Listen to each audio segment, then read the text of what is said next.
Assalamualaikum, salam sejahtera bagi kita semua. Jadi di sini kami eh, akan mempresentasikan final project kami untuk mata kuliah algoritma dan struktur data. Yang mana kami akan mempresentasikan bahwa kami ada game, dan game ini ada dua game. Yang pertama game Ladder dan Pac-Man Maze. Oke, sebelumnya perkenalkan saya Fiorena Syamarani dengan NRP terakhir 089. Lalu saya Raden Muhammad Raisa Wirabuana dengan NRP terakhir 097. Baik, setelah ini saya akan mempresentasikan terkait game pertama kami, yakni Ladder Game. Oke, sekarang saya akan menjelaskan game pertama kami atau menemukan game pertama kami, yakni Smurf and Ladder. Nah, jadi ini sebenarnya basically kayak ladder. Jadi kita punya main menu. Main menunya ini kayak berfungsi sebagai landing page yang mana akan memberi opsi kita untuk memilih game mana. Nah, sekarang saya akan memilih untuk memainkan game pertama kami, yakni Smurf and Ladder. Nah, di Smurf and Ladder ini kita bisa memilih kita mau main berapa. Nah, sekarang saya maunya main berdua karena biar nggak lama. Ini saya kasih nama teman kita Vino untuk ini. Nah, jadi kita akan roll dice dulu. Lalu kita akan coba roll dice yang pertama. Nah, di sini dapat dadu hijau. Nah, kalau hijau itu berarti maju. Karena plusnya satu berarti maju satu langkah. Nah, plus selanjutnya dapat hijau lagi berarti maju dua langkah. Nah, kita ada namanya fitur Dijkstra itu dimana ketika seorang pemain itu em, waktu giliran mereka berangkat itu mereka berangkatnya dari node bilangan prima. Contoh ini di pemain kita berangkat dari node nomor 2. Nah, nanti ada notifikasi bahwa nomor 2 itu posisi prima dan Dijkstra-nya aktif. Itu fitur pertama. Nah, ini begitu juga 3 itu juga prime number. So startnya dari so the console itu apa namanya nunjukin kalau Dijkstra aktif. Nah, setelah itu pemain berikutnya kebetulan dapat plus 4 maju. Nah, di sini kita juga punya fitur lain yang mana di note tertentu seperti note 11, 22 dan 33 yang ada wortelnya itu plus 10. Nah, itu player view dapat plus 10. Nah, fitur scoreboard ini akan nge-save ke round berikutnya. Jadi, ketika pemain selesai atau round ini selesai, pertama eh, game akan mengetahui siapa pemenangnya. Habis itu akan bertambah di mana win-nya plus 1 untuk pemainnya menang. Setelah itu, ketika kita next round, itu nanti eh, poinnya juga nge-save dan bisa ketika kedua pemain ini mau main lagi, mereka melanjutkan total menang mereka dan juga total poin mereka. Seperti itu. Nah, kemudian saya akan melanjutkan sedikit. Nah, ini Dijkstra-nya aktif karena tadi Dijkstra tidak aktif karena tadi pemain start di posisi nomor 6.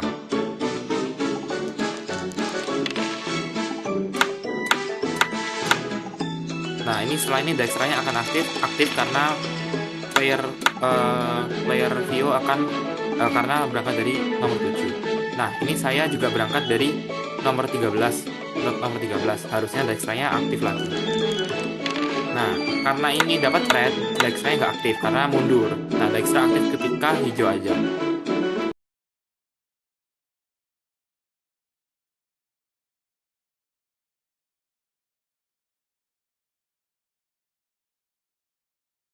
Seperti itu.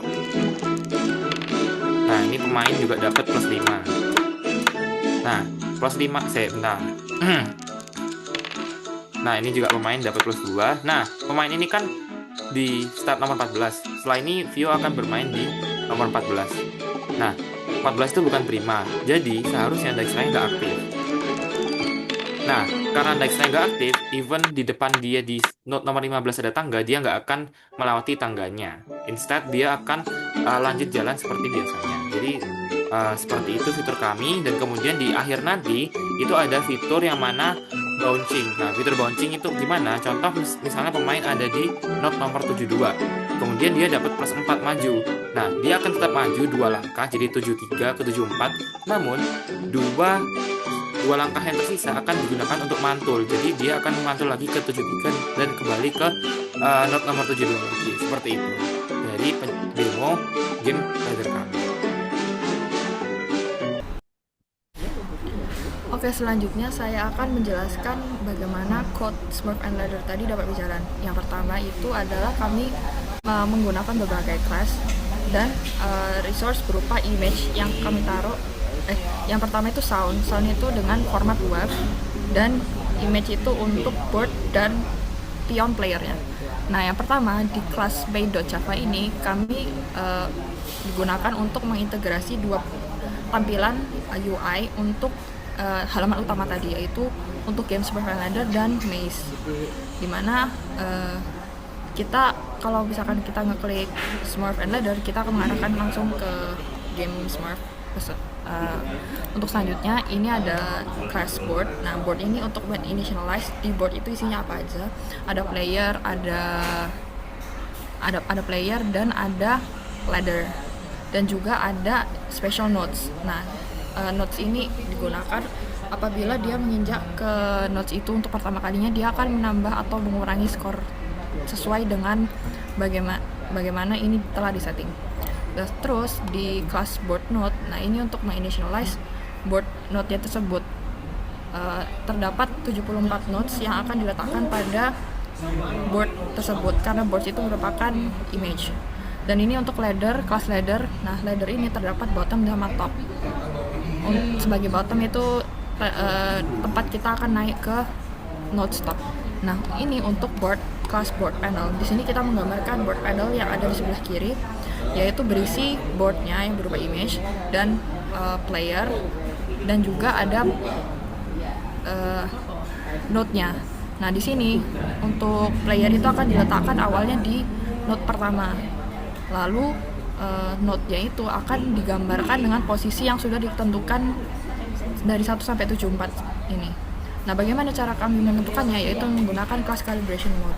Nah, ini dapat di-run, lalu kita untuk menentukan titik mana yang akan menjadi node kita secara berurutan 1 sampai 74. Nah, selanjutnya ini adalah class dice, di mana dice ini berupa dadu biasa, tapi dia ada dua color, yaitu green sama red, dengan angkanya itu 1 sampai 6 yang di randomize untuk kita dapat merah atau hijau dengan probability 0,8 dan 0,2. Nah, selanjutnya ini adalah class dice panel untuk menggambarkan dice ya.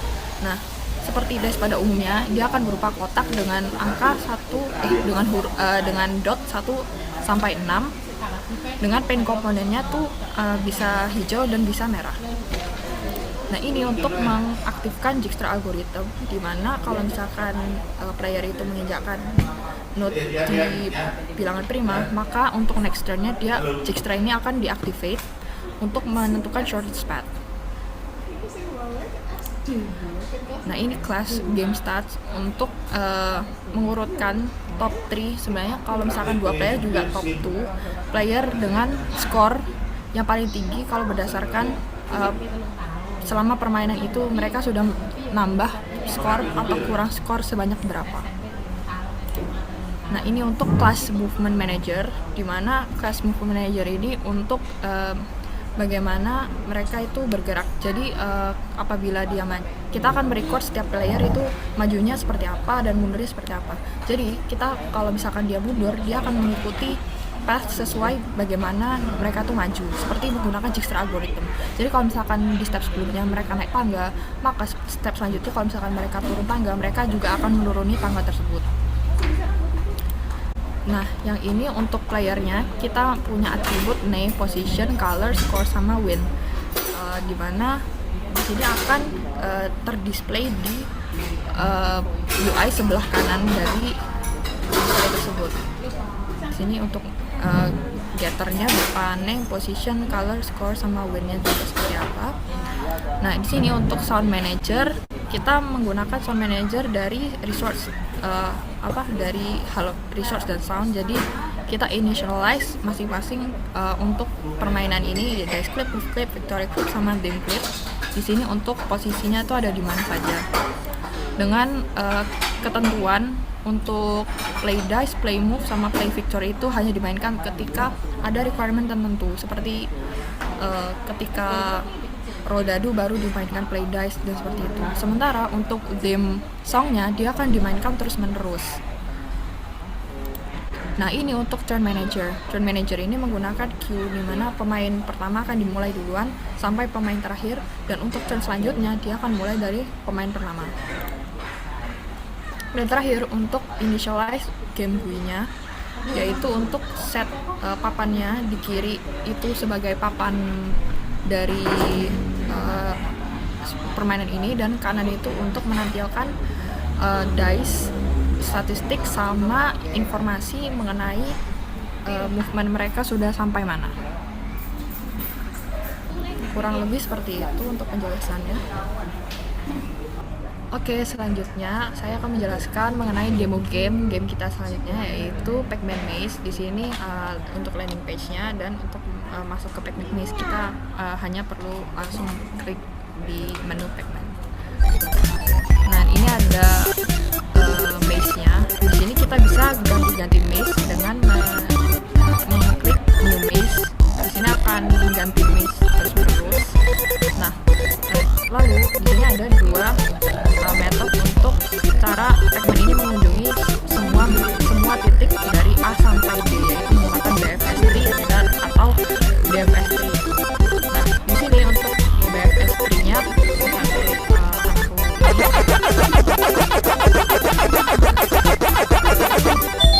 Oke, jadi untuk visit ordernya itu adalah dari S terus ke B ke D ke A ke C, dan kita bisa ada menu try algorithm tapi di same map atau new map, dan kita mereset map. Nah, kita akan melakukan proses yang sama tapi menggunakan DFS.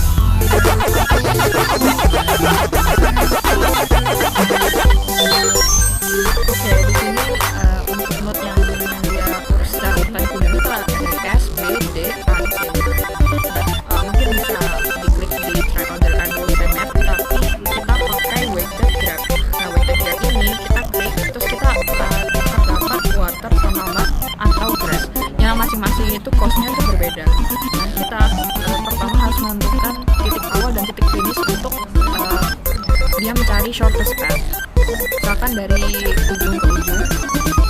Nah, di sini terdapat dua algoritma yang bisa kita pakai, yaitu Dijkstra atau Dijkstra. Yang pertama kita gunakan Dijkstra terlebih dahulu. Oke, jadi untuk Dijkstra ini dia stepnya ada 27 dengan total cost 104. Nah, apabila kita menggunakan algoritma yang satu lagi, yaitu A-star, dia juga total cost dan stepnya itu sama, namun perbedaannya itu adalah cara berpikir antar dua algoritma. Oke, selanjutnya saya akan menjelaskan bagaimana kode membentuk game Pac-Man kita. Nah, jadi di Pac-Man ini saya cuma menggunakan dua file. Yang pertama Pac-Man mstcontrol.java, terus Pac-Man Sound Manager. Nah, jadi semuanya saya masukkan di Pac-Man mstcontrol. Di Pac-Man mstcontrol, jadi di Pac-Man ini kita punya 4 algoritma. Algoritma pertama, empat algoritma ini saya klasifikasikan menjadi dua. Yang pertama algoritma untuk MST, yang kedua algoritma untuk weighted graph. Nah, yang MST ini kita bagi dua, ada BFS dan DFS. Nah, nah ini untuk kelas Pac-Man Control. Nah, di awal kita inisialisasi game panel, set panel, dan lain-lainnya untuk kebutuhan UI-nya. Nah, ini kita konstruktor untuk Pac-Man MC Control sendiri. Jadi kelasnya perlu konstruktor yang mana dikonstruk dengan segala kebutuhan seperti warna dan sebagainya. Kemudian kita langsung saja lompat ke bagian-bagian penting. Jadi ini keperluan button dan lain sebagainya. Dan logika-logika untuk mencet-mencetnya. Nah, kita sekarang ke sini. Yes. Kita sekarang ke logika untuk wait, kita search saja. Get BFS. Alright. Jadi,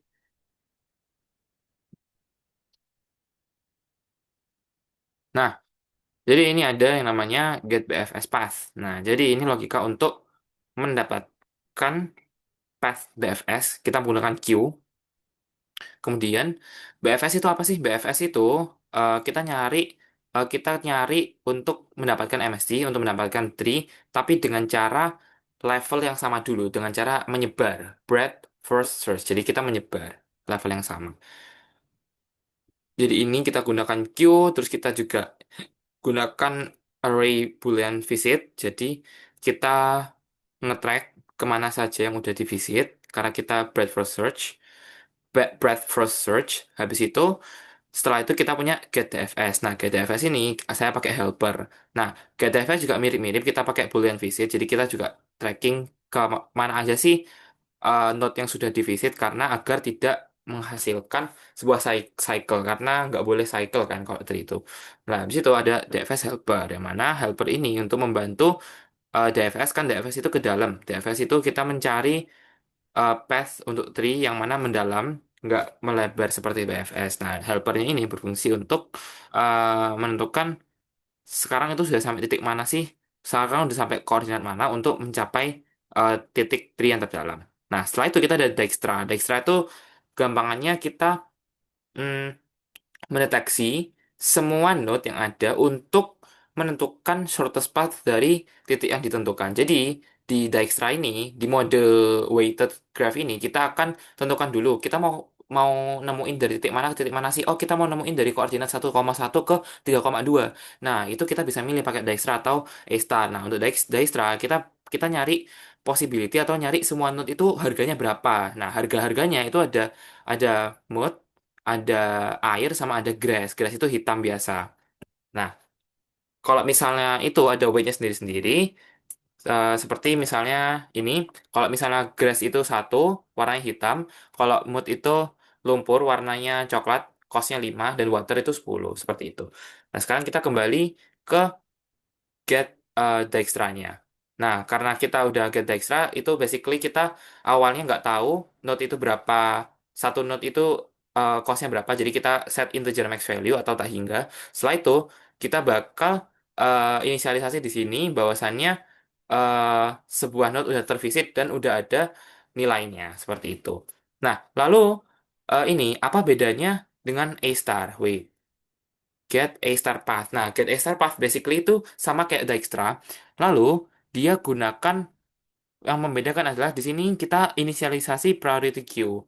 Nah, selain priority queue, kenapa kita pakai priority queue juga kita juga menggunakan konsep heuristik. Heuristik itu apa? Heuristik itu estimasi estimasi dari titik A sampai B itu berapa sih? Misalnya kita perlu nyari A sampai E. Kita estimasi dulu A sampai B itu berapa. Nah, kita gunakan estimasinya itu pakai apa? Kalau di visualisasi manualnya dulu itu pakai pakai yang namanya konsep em, jarak terdekat. Nah, kita sekarang ini in heuristiknya menggunakan math absolute. Jadi kita mengestimasi jarak terdekat antara dua titik. Seperti menggunakan Pythagoras seperti itu. Nah, kemudian sekian dari kami untuk selanjutnya ada namanya public boolean move next step itu untuk jadi waktu kita sudah dapat nih misalnya di BFS ataupun di di algoritma yang lain kita nge masukin history stack yang mana kita udah lewat ke koordinat ini kita push ke stack itu seperti itu. Jadi sekian dari kami untuk penjelasan terkait dua game beserta demonya. Terima kasih. Kami mengucapkan Assalamualaikum warahmatullahi wabarakatuh.